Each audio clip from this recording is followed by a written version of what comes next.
name tags? Beyond the name tag stage? Well, I think we're beyond that. Beyond that, guys have been here for like 2 weeks now, so yeah, just kind of integrating them in, helping them move into the dorms, and then obviously practice started last week. So yeah, it's been easy. You spend so much time with each other that like if you don't know the names, you're doing something wrong for sure. Dawson said that it's a big difference to be a year removed from coming back after 2 surgeries. But I mean, you surprised a lot of people what you did even last year. So. Yeah, no, I think another year helps. I think if you look at, guys that have gone through these injuries like I have when it comes to, high-level college guys or NBA guys, you just see, the more basketball they can play, the more basketball that they're getting better at and their body feels more comfortable. And I think if you watched me last year, it was kind of a testament to that as well. Early in the season, non-conference stuff, I was confident, but I just wasn't to a point with my body where I wanted to be yet. The mental confidence was there, but my body just wasn't able to do the things that I wanted to quite yet. And then you fast forward down the stretch, and I felt really confident. Body felt really good. So just trying to kind of snowball with that through the bounce back off of the end of last season and roll that into this summer. Obviously, it's early still. It's June, but just being able to get my body into a position come November or come game starts that I'm feeling confident and ready to be the best version of myself. What's the challenging part about being a college basketball player right now that maybe some people don't understand on the outside looking in? Yeah, I think NIL obviously has a lot of really great benefits, and it's something that it's awesome that we get to finally make money off of who we are. And then for myself, as all you guys know, I love just building my brand and working to be able to put myself out there in many different endeavors, and I think that's great. But it's also difficult when you got new guys coming in every year. It's hard to build as much continuity and as much of that family environment. But I think what Coach Johnson does really great is recruit character, and he recruits really good guys, which makes it easier to grow together. When you spend so much time together, you want it to be good guys that you're hanging out with, and credit to Ben for the type of character he recruits. It's been just kind of seamless. Obviously, it's a lot of change and there's a lot of new guys, but just kind of the way he brought them in and the kind of guys that he brought in was easy to just flow with. It's when you have good guys, it makes it easier.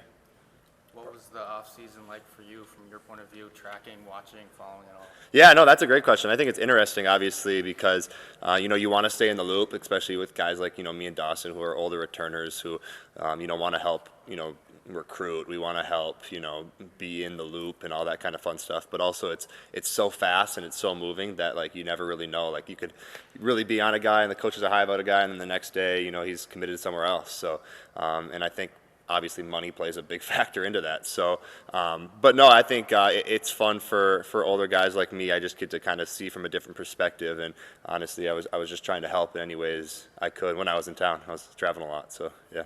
Cameron, was it nice to have distractions, whether it was Taylor and PWHL or no, it was. following the Wolves as passionately? Yeah, no, it was. I had a lot of fun, obviously, growing with K-Fan and those guys over there and doing pre- and post-game with the Wolves, and then obviously following Taylor's, PWHL success was awesome. I actually get to go to Boston for Game 5 and watch her, win the finals and win the MVP, which was super cool. Definitely something where I'm super glad I did it because you don't get to, have those moments all the time. So, yeah, having distractions was good, but it's also awesome to be back and, just be dialed in for these next 8 weeks about who I want to be as a player and where we want our team to go. When did you officially decide you were being back? It was probably after Dawson, right? Yeah. I think I officially signed, the paperwork after Dawson. I told the story publicly, so but I think it was after the Nebraska game at Nebraska where I finally mentioned it for the first time, and then I still participated in senior night, and I was still kind of teetering on the fence about whether I wanted to come back or not. But just a lot of conversations up in Ben's office, and obviously I,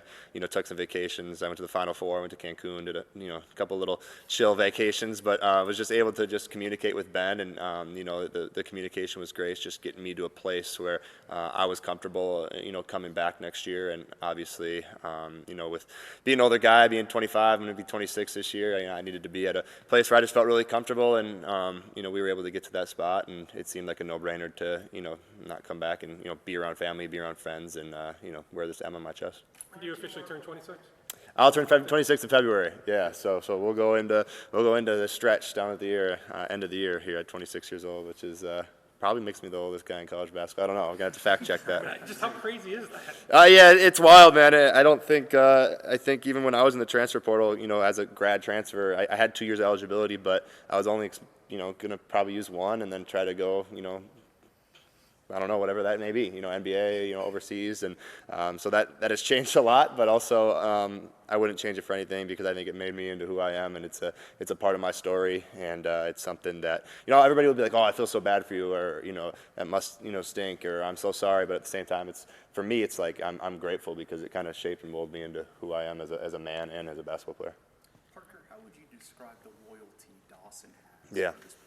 Oh, I mean, I don't think you can put it into words. I don't think it's a surprise about how much money Dawson Garcia was probably offered. You look at these numbers. Coleman Hawkins just gets a $2 million deal. There's guys with these several $1 million deals. So I don't think it's a surprise of what Dawson probably would have got out there.